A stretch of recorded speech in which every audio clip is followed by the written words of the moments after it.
Welcome to Unofficial Canon, a Star Wars podcast for those of you that were confused last week. Happy April Fools. Happy April Fools. We hope you enjoyed the bonus episode on Star Trek The Motion Picture. Me and Brendan, we're both just kind of big sci-fi guys, so we're not just, we love Star Wars, but we also love the Trek too. These people do exist. Yeah, we thought it would be kind of fun to do that. To tear into a little bit of the first Star Trek movie. Well, the end of it. Yeah. Thank God. Could you imagine if we had to do the middle of that? I did watch the whole movie. I took some notes at the beginning that I didn't even end up using just because I was like, I got to remember what happens in this movie. But I did want to ask you a question, Brendan. Sure. Do you think that Star Trek The Motion Picture is worse than Phantom Menace? No. Yeah, I think I would agree. I don't think there's even a discussion that can occur there. It's just like there's a plot, there's characters, there's great performances. It's a hard movie at times to watch. It is. But it's definitely not Phantom Menace hard. Well, and here's what I'm thinking, Tavin. What's a worse movie, Phantom Menace or 5? No, what is it? The Final Frontier. Final Frontier. Oh, that's hard. That's the one that you've got to be like, I don't know. I'd have to rewatch that one. I don't want to rewatch that one. Okay, well. But we could. We could. No, I think we're good. Anyway, moving on from the Star Trek, because that's not why you guys are here. No. This is no joke. This is officially our last episode of Phantom Menace. We've done it. We're just going to do a super special long episode, and we're just going to get through it. Mostly because me and Brendan are done. Yeah. The only problem is, and I think I've said this a few times, what's on the horizon? You know? Let's not think about it. Okay, well, really, it's you who's going to suffer, because now you guys have to sit through an hour of Phantom Menace Strap talk. in, guys. At least it's the good bits with spinning and fights and... Duel of Fates, that's all I'm saying. That's it. All right, well, here we go. If you joined us in our last episode, we were in the middle of the skirmish between the Gungans and the droid army, the Queen and the Viceroy, and now we're adding the Jedi layer. We're adding the Jedi layer. 3 layers deep. One more to go. One more to go. So Darth Maul had just revealed himself. We had that trailer shot where the doors open. There he is, and he extends his double-ended lightsaber. Something we hadn't seen in Star Wars before. And something they kept hidden on Tatooine. Which is something I wish they would have done more, is show more differentiation in the lightsabers. Like, they have different, hilts and stuff, but nothing, crazy different as far as the use of the weapon. Yeah. But that's okay. This is still neat. Yeah. We'll take it. It's a double-sided laser sword. So it's crazy. When they first kind of start to engage Darth Maul, some droidicas roll out. Oh, that's right. Yeah, the destroyers. The destroyers, or the droidicas. We don't know. We don't know what it is. They start shooting at Padme and the other people. Yeah. And Anakin has to do something, R2. This is where the R2 engages the autopilot, and... Dude. They start rolling out the hangar, and then... Anakin shoots them with the trigger torpedoes.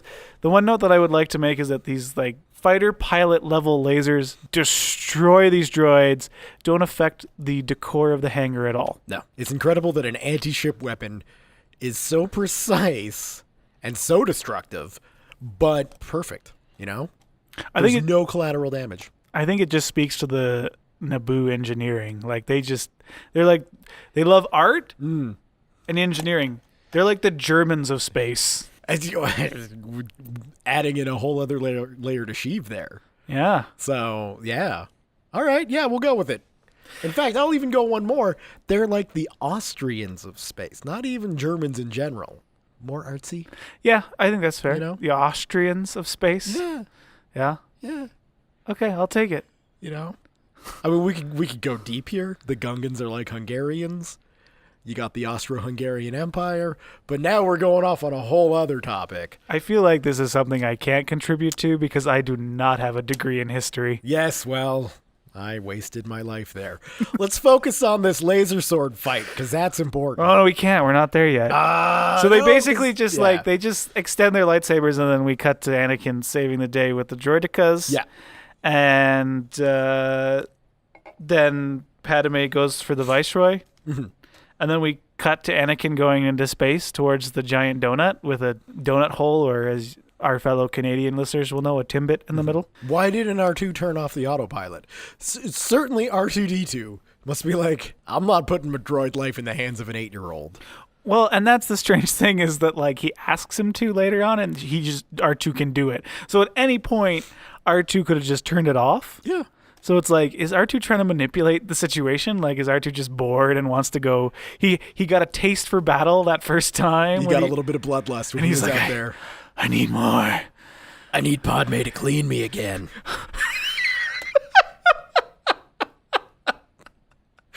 That's all that's sweet, motivating supple R2. 14-year-old hands. So, okay, maybe at this stage, R2's still just too much of a droid, right? And it's like, I gotta wait for orders. It's true. It's actually interesting because in our Star Wars Bible, I was reading about TC-14, the protagonist of this film. If you remember from our episode way back when, there's a little note that says that TC-14's memory gets wiped occasionally to ensure that it doesn't grow a conscious or personality. Right. And we know 3PO got wiped, but R2-D2, I think it's canon that R2-D2 has never had a memory wipe. No, he's never ever had a memory wipe. Which is like, my God, he at least needs a defrag. Well, and that's the headcanon for why he doesn't bring stuff up, because he just remembers things in the moment because of the lack of defrag. Just takes him a while. Anyway, so they Anakin goes up to the donut ship, and then we cut back to the Gungans. Yes, because this is big for Star Wars. This is a 4-layer battle. This is one more than Endor. And I think it's at least one too many. I'd say that's right. George Lucas was like, you know what, that rule of 3s, I'm just going to throw that out. Rule of 4s. I think it's 3+. 3+? Yeah. Oh, he never went to 5 in any other prequels, so. And we'll never know now because he'll never make another Star Wars movie as long as he lives. Yeah, but Red Tails 2 is going to blow your mind with the amount of layered battles. It's going to be the first all Chinese cast movie. In a movie ever. Yeah. It's gonna blow your minds. Anyway, so yeah, we cut back to the Gungans, and like literally my note for this scene is dying death, Jar Jar is dumb. Yep. So that's the battle. That's basically what happens. And then we go back to space according to my notes. Like literally that's literally it. Nothing happens in that scene because it's not until the next one that the shield goes down. So my note is quite accurate.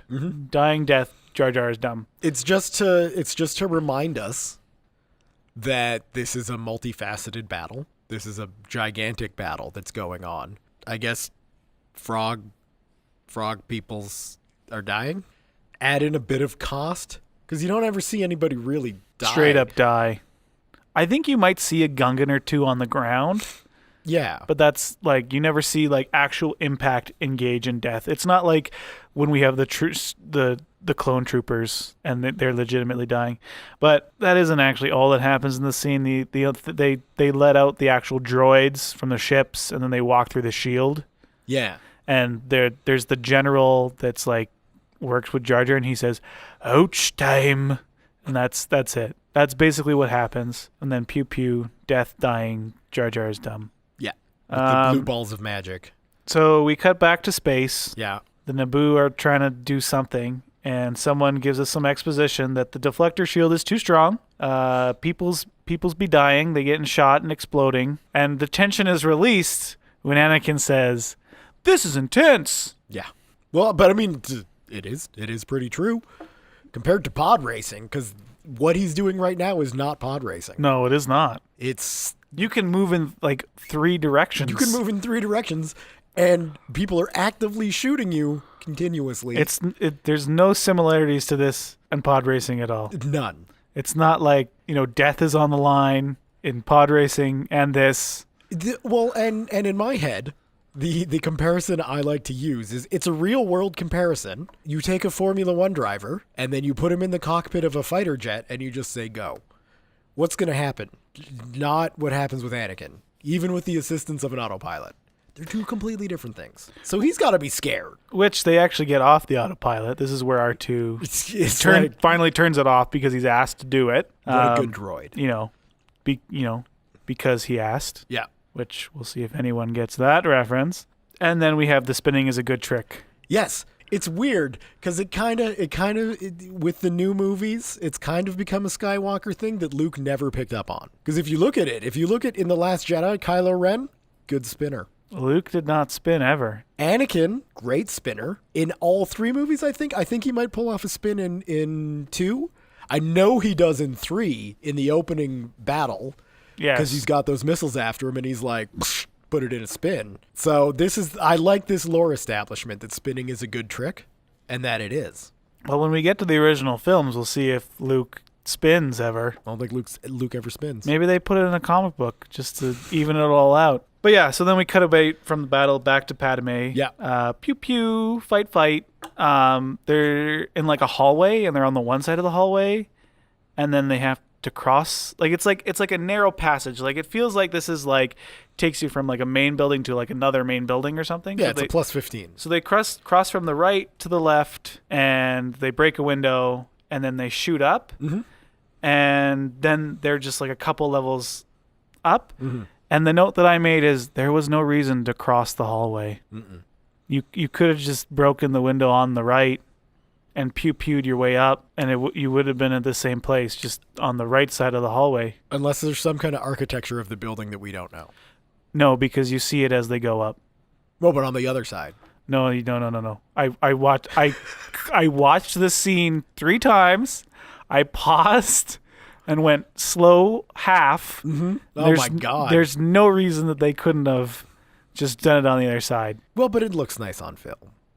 I guess. I don't know why I'm defending. I don't like this movie. Because someone has to. It's like when you're on the playground and you see the kid being picked on. Like he's like a good kid, he means well, but geez, is he annoying. Yeah. And there's like the big 9th grader just like picking the shit out of him. And you feel like you have to go over there and be like, hey dude, stop being such an nobody likes this kid, but you don't have to shove it in his face every day. Or every week, as we like to do. Anyway, back to the awesome. Yeah. Which awesome? The Jedi awesome. Oh, okay. So they're fighting Darth Maul. Yep. And we got the Duel of Fates, one of the greatest pieces of score work from Mr. John Williams, which is hilarious for it to be in the worst Star Wars movie. They're in this big pillar of light room, which if we refer to our Bible, so this is actually a mine. Oh. So apparently there's the core of Naboo is made out of like pure plasma or something. Okay. And then Naboo mine the plasma to power their cities. So this is like Tranian drill thing that grabs plasma. And it's also actually how the Gungans make their bomb things. The blue balls. Yeah, so that's plasma that they've like captured, and they can do that because they can go through the planet's core. Sure. So that's enough explanation. There's why Gungans have blue balls. Blue balls. They have blue balls. Because they mine plasma. They mine plasma. That's why they're there. Okay. They're fighting Maul. Yeah. It feels pretty even, right? Like. Yep. They're fighting. Maul kicks Obi-Wan, he falls down, and then Qui-Gon immediately returns it, and Maul falls down, but not quite as far.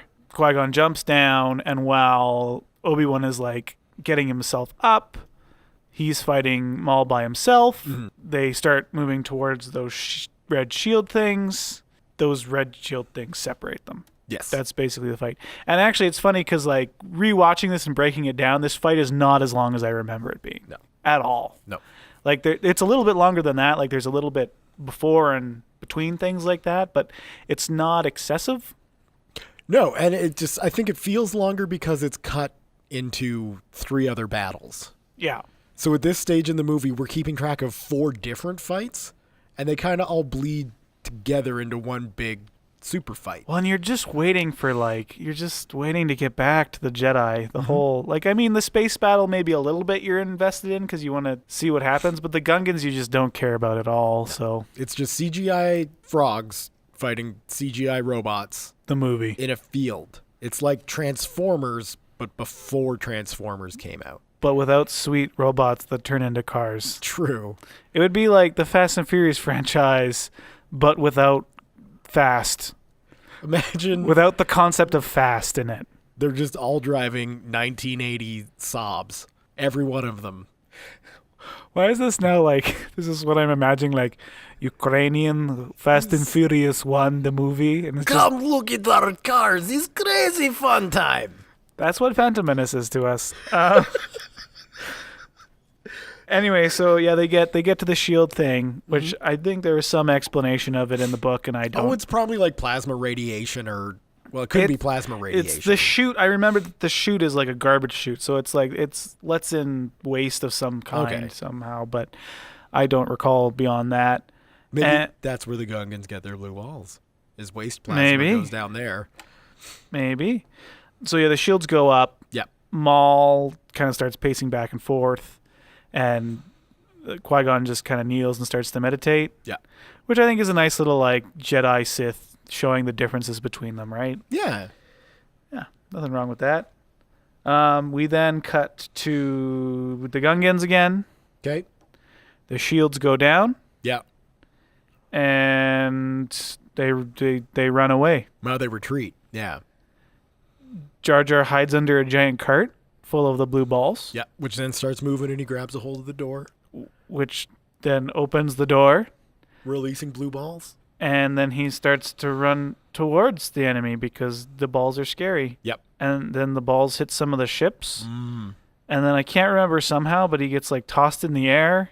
He winds up grabbing a hold of a tank.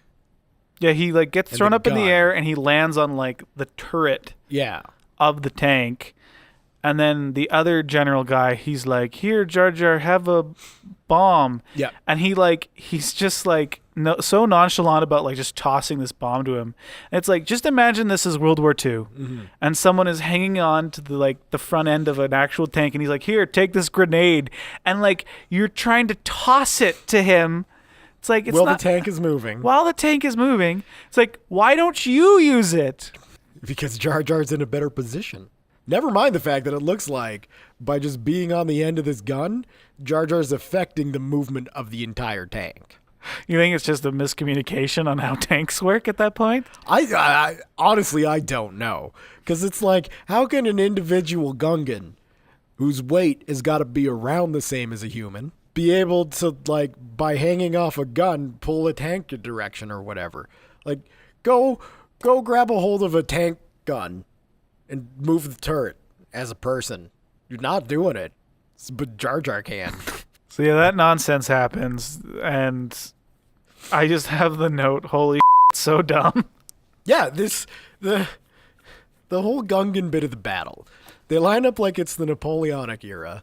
They got dinosaur shield generators. There's no tactics. There's no nothing. It's just fling bodies. Well, they're just a distraction, so I don't know how much tactics they need. But it's really just a tone thing, right? Yeah, it feels this battle feels like comic relief for the other battles, but this should be the most devastating battle because from a story standpoint, far more lives are at risk.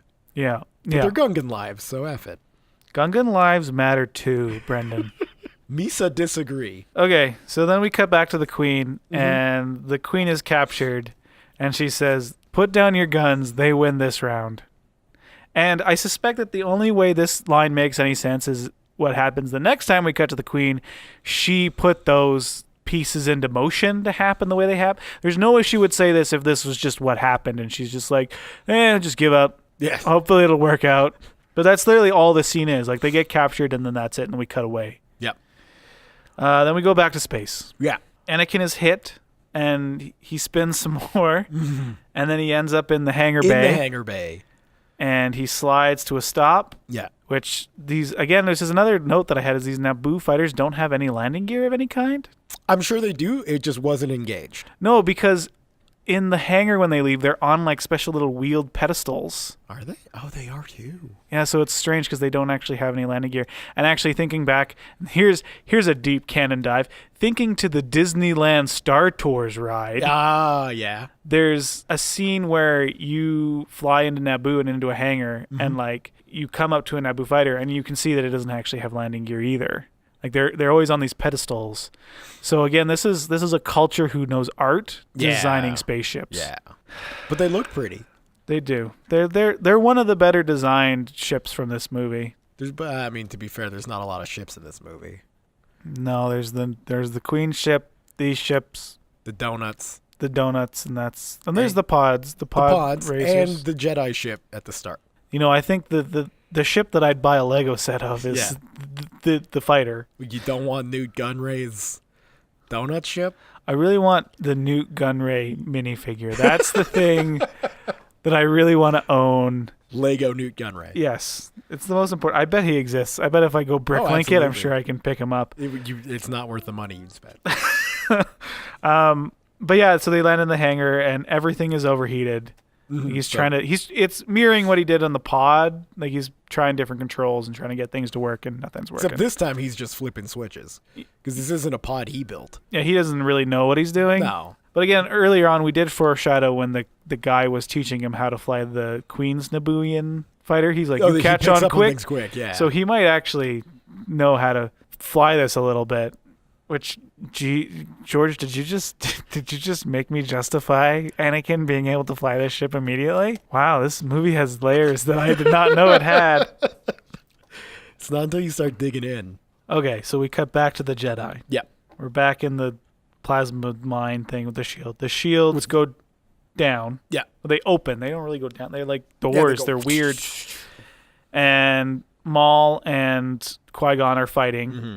And I see no conceivable reason why Obi-Wan couldn't get through the shields too. Especially when we go back to the start of the movie and they did the Force run. Yeah, there's no conceivable reason how he Force could... run, Obi. Well, and even if you just time, like... Because they're just kind of fighting. They're not, like, running down this hall when they make through it. And they make it basically to the end. And Obi-Wan is, like, in the first or second one of these chambers. He's right at the start of the gate. And he still can't make it through. So I don't understand why he couldn't make it through. Unless if he completed his Jedi trials. That was it. That was the missing piece. At this stage, he can only use Force speed once every 6 months. You got to have a long rest before you can use Force speed again. He hasn't unlocked a midichlorian reserve. He's only a level 3. Yeah. Level 3s aren't even knights. No. That comes later. So Qui-Gon and Maul fight. Yeah. And it's a tense little fight. And this is some of the again, an example of good editing in this movie where we're cutting between Obi-Wan watching and the actual fight, and the tension grows and grows and grows until it's released when Maul stabs Qui-Gon Jinn, and we get a little bit more rhyming here with Obi-Wan screaming no. Yeah. Which we will then shoehorn into the rest of the trilogy, even going back to the special editions and adding it. Regardless, what we've got now is a situation where we've got the big bad of potentially the next 3 movies who's killed Obi-Wan Kenobi's master, and Obi-Wan Kenobi's pissed. And we know he's not a master. We know he's not even a Jedi Knight. So we know he doesn't know how to quote-unquote properly handle this. We just know that he's amped, he's ready to fight, and he's now got an emotional reason to be like, grrr. Yeah. But we'll cut away from that moment to cut to the Gungans being captured by the droid army. Yeah. Because, the Viceroy was going to kill them all. Yeah. So let's capture them. Process them in camps, and then it's a slow burn. Again, this is a banker. Yeah, but that's the only defense I can come up with. Don't have Sidious come in and be like, slaughter them all, and then just start capturing them. Like, the droid should just have standing orders, just shoot them. Yeah, don't even take prisoners. Like, why? 'Cause why would a droid take a prisoner? Unless it was a droid which takes commands from a ship. Why would it do something unless the ship directly ordered it to do that? Exactly. Okay, so that happens. Then we cut back to the Viceroy. The Viceroy has the Queen. Yeah. And big twist. It is the queen. It's not the queen. The viceroy doesn't know. Oh, man, if only I'd seen that coming. Because, look, there's the queen, and she's got the face paint on, so that means that's got to be the real queen. So send all the droids away. Well, most of them. Like, all but, like, 2 or 3. And then Padme, like, acts really quick and pushes, I'm guessing, what is a secret compartment on her throne. To be fair, it looks like a compartment on a lazy boy that holds, like, remotes. And this peace-loving race has 2 guns in the throne. She tosses them to her guards, and they just start shooting the droids, which basically don't fight back. No, because they're under orders from the base ship. Sorry, the command ship. Let's not bring too many Battlestar Galactica references in. To not do anything? To kill them all. By way of capture. By way of capture. And then she, being kind of cheeky and pissed off, is like, now Viceroy, we will talk about a new treaty, which is basically like, you're going to jail. No, he's not. He's not, which actually the end of this movie establishes he's not going to jail, which is hilarious to me. We cut back to the Jedi. Yeah. Because the Gungan is done now. We don't need to go back there. No, because the droids don't work. Because they're all captured. They're all captured, so there's nothing more for them to talk about. That's true. Unless there's some stupid thing for Jar Jar to do, which, thank God, George Lucas, he didn't put something stupid. He cut it out in editing. I hope he did. You know what? I have faith that he didn't even I feel like George would have known. I'm going a little too far here. So we go back to Obi-Wan. Yeah. And he's amped, pissed off. Like, he is not just tapping in to the light side of the Force. He is upset. He is using his anger and his fear, and it only makes sense that that's how he wins here, because he's a Padawan. Yeah. In fact, the book talks about how, like, Qui-Gon, like, he's a bit older, but he was, like, one of the best swordsmen in the Jedi Order. So the only way that makes any sense is if Obi-Wan kind of tapped into both sides of the Force, and that's how he was able to beat, spoilers, Darth Maul. Mm-hmm. Because Darth Maul has the high ground. Well, not yet. So they fight. No, but ultimately he does, yeah. They fight. They fight. And then Obi-Wan, who has a tendency to fall down things, falls down under the chute, but like grabs like a light, I guess, and just hangs on. A scram. Yeah, and Maul kicks his lightsaber down the hole. Yep. And then we cut away. Can I just rant we're going to go a little long on this episode because I'm just going to finish this. Yeah. But I need to rant about this. So the reason you cut away from a scene is because it's no longer exciting. Mm-hmm. This is still exciting. Yep. I want to know what's going on. I mean, you could argue that, like, you're trying to extend the tension. Yeah, you're just taking your tension and you're just like... But because what do we cut? We cut back to space. And it's just like, I'm not as invested. It's not like in Return where it's like at least all the battles except for really even the Ewok one has tension. It does. Because it gets dark. It does. When those 2 Ewoks die, and then, or the one Ewok dies and the other one comes up and is like, hey, buddy, hey. He makes the sad growls. Yeah, like that creates tension. My friend died. But this movie doesn't do that at all. Oh. Anyway, we can do this. We can get through this. Okay, so they go back to space. Yeah. And long story short, Anakin fires like a super photon torpedo by mistake. Blows up the ship. Is able to restart his ship. Yes. It's cooled down now because it was an overheating issue. Yeah. Apparently. And so he blows up the ship and flies out. Makes it out fine. And everyone's like, why is it blowing up? Yeah. And then they're all happy that it blows up. Yep. That's what happens. Yeah. That's how that epic space battle comes to an end. So we cut back to the Gungans. And yeah, because now the droids don't work. And shut down. They do their hands up in the air like they just don't care and they celebrate. And then we cut back to the Jedi. Yes. Finally. Back to the fight. So he's hanging on. Maul is like kind of doing like he's slicing the edge of the whole thing and sparks are falling on him. And it's kind of like if you just got on your knees, you could like end it. But no, let's toy with Kenobi. It's not like he could just like use the Force to like lower his lightsaber and then just cut his hands off and watch him fall. Or cut the thing he's holding on to. Like there's nothing you could do really. You couldn't pick up Qui-Gon Jinn's body and just drop it on him. Oh my God! Not even use the Force. Just use the body of your dead master. Just use physics. So Obi-Wan kind of like obviously like relaxes and calms down, and he jumps over Maul. At the same time, he like grabs Qui-Gon's saber. Now, do you recall? Does he cut him when he goes when he's going up, or when he lands on the other side? When he lands on the other side, and then he cuts him, and there's like kind of there's a red spray. Strangely, Darth Maul tracks him the entire way. Force pushes himself up, and you can see Darth Maul's head follow Obi-Wan Kenobi over and around, and Darth Maul is just standing there with his saber, just being like. Never once is he just like, whoop. No, he just follows. Well, he doesn't think he's a threat because he kicked his lightsaber down the hole. So how's he gonna hurt him? With the other lightsaber that's there. I mean, Darth Maul may look cool, but this dude's an idiot. So he dies. He gets sliced in half. He gets sliced in half.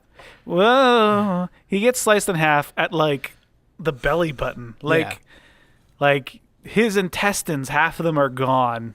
But the lightsaber cauterizes that wound. Exactly, but like there's some major garbage gone. Yeah. And yeah, he does survive. He shows back up in Clone Wars, and we can talk about that when we get there. For the record, I think that's a dumb idea. Maul was a cool character in those shows, but the idea of bringing him back was... I can understand them just not wanting to waste him. Like, he was a villain. He was a cool-looking villain, and they never really developed him at all. And yeah. I can see why they brought him back. But yeah, it's kind of silly. Anyway, we then have a touching scene between Obi-Wan and Qui-Gon. Oh, as Qui-Gon's dying. Because he was stabbed, but he was still laying there. Dying? Clutching the last semblances of life? Well, I'm guessing he was stabbed through the spine. Okay. So he couldn't, like, get up and walk use around. the Force to direct his lightsaber to help his Padawan who's in a pit. Nothing like that. No. Or he went into a Jedi healing coma to try to stay alive. There we go, yeah. Stay alive long enough. So Obi-Wan, like, runs over to him, and, like, Qui-Gon's like, Obi-Wan. And there's this weird shot where he kind of, like, reaches up and touches Ewan McGregor's mouth a little bit, and then, like, oops, and, like, pulls back just a little bit. It's very awkward. But basically Qui-Gon's like, promise me you'll train the boy. And like anyone would do with a dying person, they would just say, yeah, sure, whatever you want. Don't worry about it. But unlike our real universe where the dead don't know what we actually do after they're dead, this is the Force, so they'll know. So you gotta kind of do it. I love thinking that it, like, you know, even a couple years before the Death Star, the Force Ghost Qui-Gon is just like, I really shouldn't have asked Obi-Wan to do that. I should have, like, appeared to Yoda and been like, you train the virgins. Not my Padawan. He wasn't ready. So, we cut to a ship landing on Naboo. Yeah. It's very similar to the one that the Jedi take initially in the beginning of the movie. So I'm guessing this is like a Republic freighter. This is just their standard craft. Yeah. And aboard it is Palpatine and like 5 Jedi Masters. So here's the thing within context is that Palpatine just rode along on this ship with like a bunch of Jedi Masters, and they didn't sense a thing about him. Well, because he's not a Phantom Menace. He's just a senator. Soon to be the Chancellor. Yeah. No, he's Sidious, dude. Which is I don't understand. Well, when we get into Revenge of the Sith, we'll talk about the stupidity of the Jedi when it comes to sensing Palpatine. But so they get off the ship, and before they do, Queen Amidala's like, now, Viceroy, you must go back to the Senate and explain yourself to the Senate. And I was like, he's not going to jail? Like, just put him in Naboo jail. Like, okay, maybe diplomatic immunity, like it has to go to the Senate. But like, if I go to the States and I murder someone, I go to jail in the States. Yeah. Oh yeah, for sure. If I go to Norway and murder someone, I become part of the Norway justice system. Mm-hmm. Like I don't get to go back home or to the Senate. So basically in my mind, what I'm trying to say is that it feels like there's no consequences for the Viceroy other than he looks a little sad here. Oh, he's definitely sad because his dreams of whatever it was that caused the Trade Federation to do what they did. And other than Sidious playing Puppet Master, I don't know what that was. I don't think anybody knows what the Trade Federation was promised in exchange for the use of their fleets to blockade a planet. The Trade Federation has no motivation to do what they did that we're ever told. And it doesn't feel like it was really investigated all that well. Everybody was celebrating Sheev getting elected. And then... Is he officially elected at that point? Does he come back and he is the Chancellor? Do they call him the Chancellor? So. They might. I think they do. So he's in power. The whole situation that got him in power, that allowed him to get a vote of no confidence in the existing Chancellor, to then take over, to then show up and end the blockade. No legal repercussions for the people that Sheev was politically fighting. It's just like, once he gets power, it's just like, none of that matters. Well, no one really looks into it at all. You know, it's not like... Maybe it's been put before the courts, and because the courts take so long, that even by Revenge of the Sith, the grand jury of the Republic is like, well, we still don't have time for this. Here's what I want. Episode 9 opens with a scene of the courts. We find Palpatine guilty of manipulating the Senate into becoming Chancellor, creating a clone army, and generally being a creepy dude.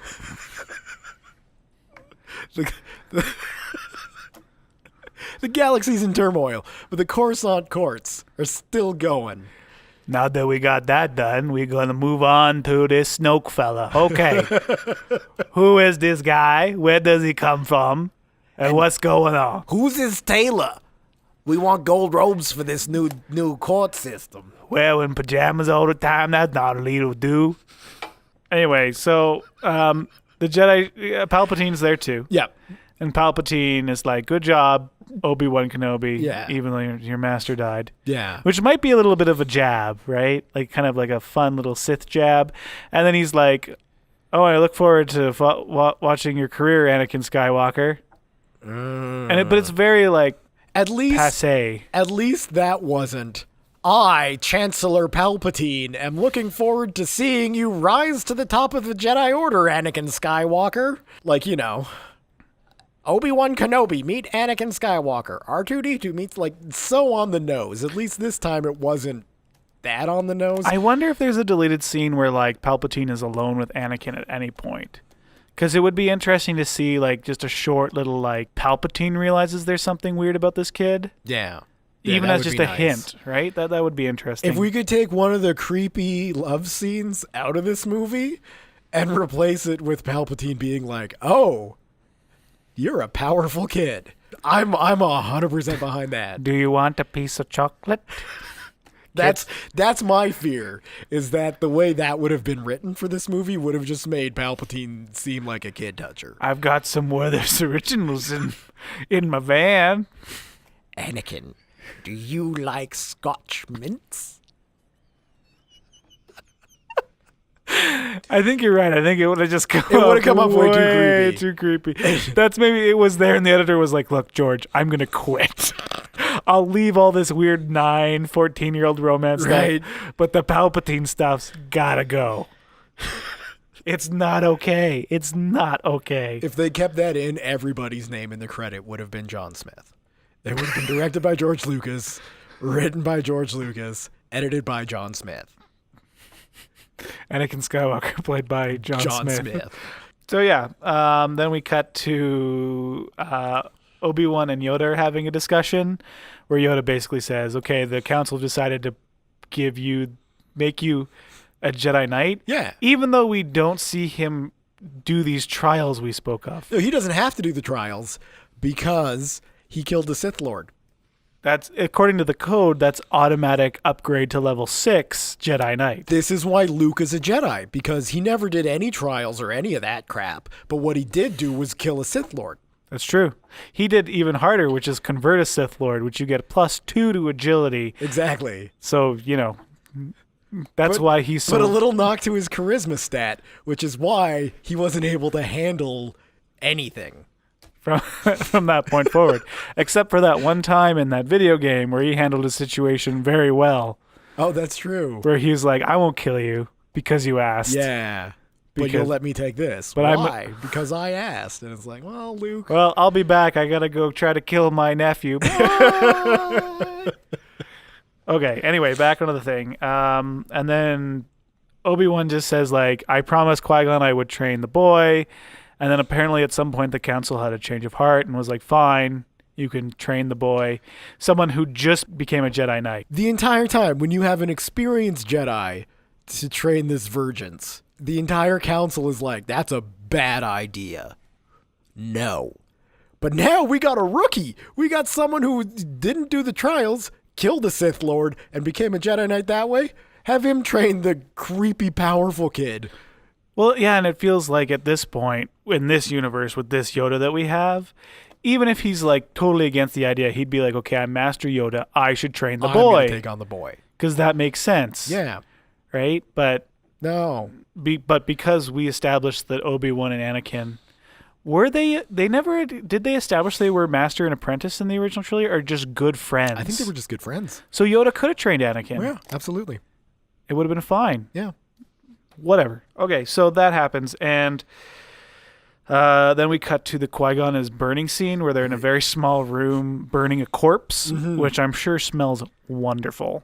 And it's full of non-Jedi, isn't it? Yeah, there's a lot of like political lead, or like Palpatine's there for one, which makes me think that this is like, I don't know, it's George Lucas's concept of a Star Wars funeral, because we saw Vader burn, so like we would burn. And in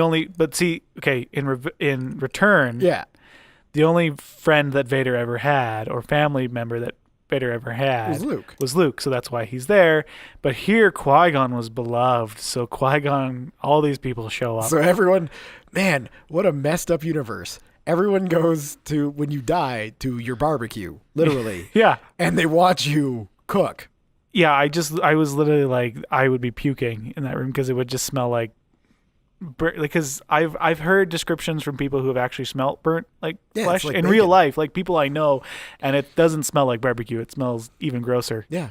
The Mace Windu and Yoda are kind of talking in the corner in this scene, and they're not really concerned about much. They basically discuss that, like, well, we killed that Sith Lord, and then Yoda's like, always two there are, a master or apprentice, but which one was it? And that's it. And then the camera pans to Palpatine. Palpatine, clearly insinuating that he is the Phantom Menace. But it's just like they're so nonchalant. The Jedi are so nonchalant about everything.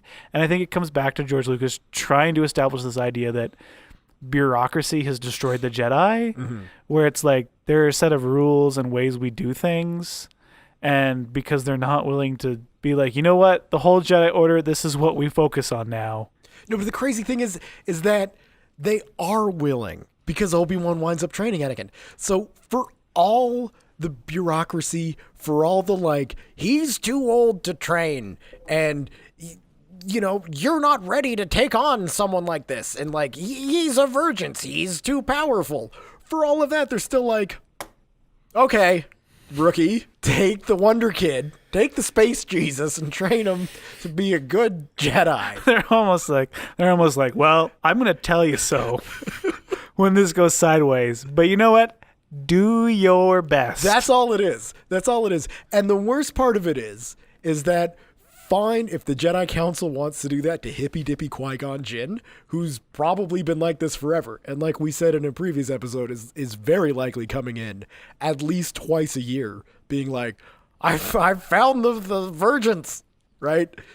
But now they're doing this to Obi-Wan. What did Obi-Wan do to any of? No, he did nothing. He was a Padawan. And then it's like, you're a Jedi Knight now. Okay, yeah, take that virgins your master found and train him. He's got more midichlorians than Yoda. You won't have a problem with that. They couldn't set up failure.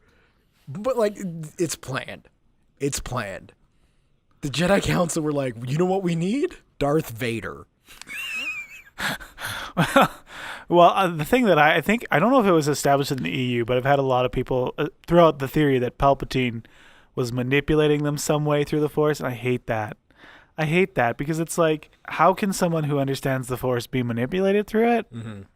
Well, because I think that comes up in Sith, in Revenge of the Sith. Well, he's clouded their judgment. Like they've clouded, because they establish in this movie the idea of the living Force, and kind of like you can see into the future and the past, and he's clouded their view of the future, right? So maybe they and maybe the Jedi are so used to like using that power to discovering if something is a good or a bad idea that they can't use reasoning anymore.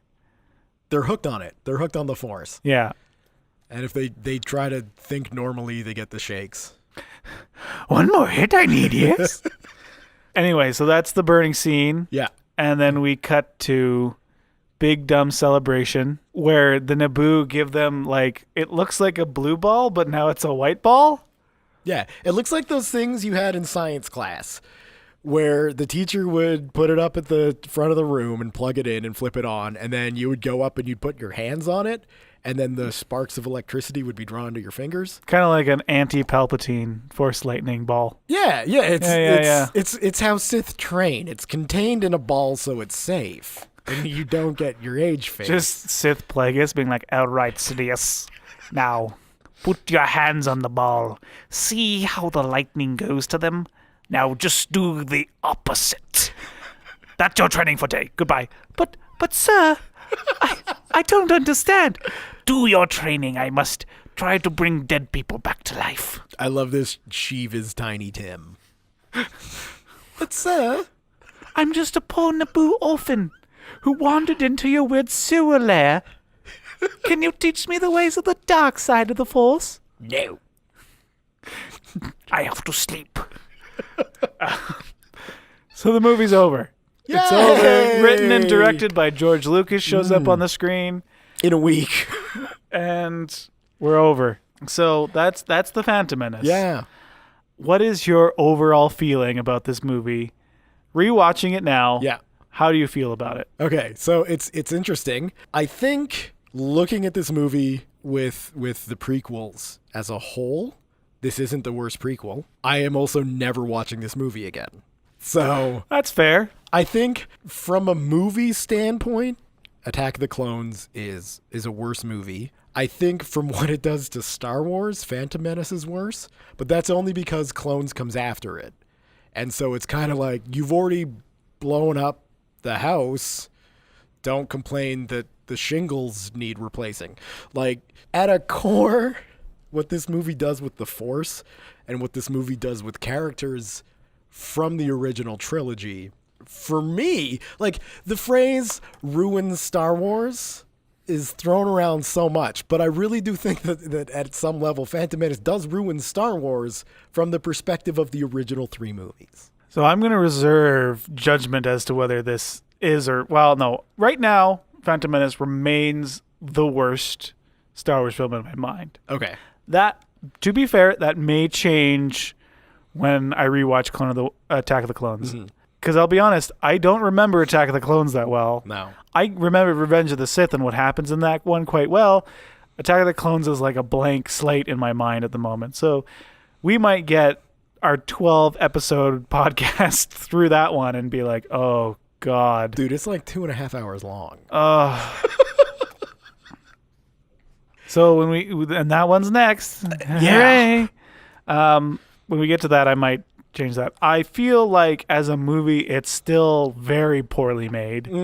Like, just the way that it communicates with the audience, there's so much unsaid and things that are confusing that you just can't pick up on. Now that I've really dissected it, there are things that the movie is doing on a thematic level that I feel like if George Lucas purposely meant to do those things, they're interesting, but they're just not executed well. No. So to simplify this a bit, I think the story in Phantom Menace is better than what I remember, but not on a surface level, not on the filmmaking. So it's a bad movie. Does it ruin Star Wars? Not as a whole. It may belittle certain aspects of the original trilogy, but there are still little things that like are kind of slightly elevated as far as the general lore. Like one of the biggest things for me that I like in this movie is, and it's been my headcanon for a while of how to make these movies work, is the idea the Jedi have become this bureaucratic, ordered state. They've basically become the thing that they were meant not to be. Yeah. That the Sith and the Jedi have come so close that there really isn't that much of a difference. And to jump ahead, like I use a line like, everyone points out in Revenge of the Sith, Obi-Wan says only a Sith deals in absolutes. Which is an absolute. And the Jedi are continuously dealing in absolutes. Mm-hmm. And then you have a line in The Last Jedi, which I really like the line where Luke was like going on about how the Jedi were bad and they were hypocritical. And it's true because they were. That's what the audience is thinking when they rewatch these movies.